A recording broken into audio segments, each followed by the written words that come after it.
मुख्यमंत्री हिमंत विश्व शर्मा ने आज धौला सदिया के भूपेन हजारिका सेतु में विद्युतीकरण परियोजना का शुभारंभ किया है। इस परियोजना के जरिए पुल पर सौर ऊर्जा चालित लाइट्स की व्यवस्था होगी।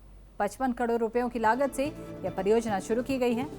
परियोजना में पुल के 10 किलोमीटर हिस्से को शामिल किया गया है। कुल 1215 लाइटों से यह पुल अब जगमगा उठेगा।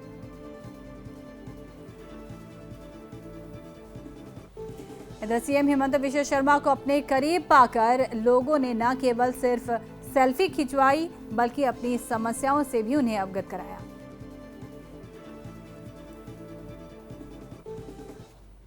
এই আসনিটোৰ জৰিয়তে ধলা সদিয়া ব্ৰিজখনত সদায় গধূলি লাইট জ্বলিব, পোহৰ আহিব। কিন্তু ইয়াৰ বিশেষত্ব হ'ল যে এই লাইট বা পোহৰ ইলেক্ট্ৰিচিটি বোৰ্ডৰ পৰা নাহে। ধলা সদিয়া দলঙৰ সমীপত আমি 700 কিলোৱাট সৌৰ শক্তি উৎপাদন কৰিম।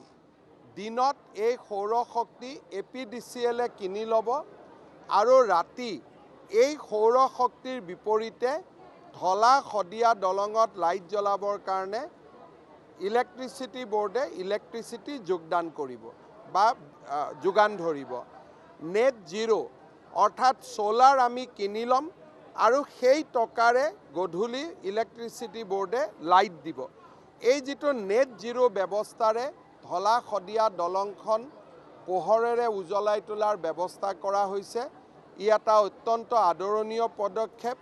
আমাৰ গ্ৰীণ পাৱাৰৰো উৎপাদন কৰিব আৰু তাৰ লগে লগে ৰাইজকো আলোকৰ সুবিধা দিব।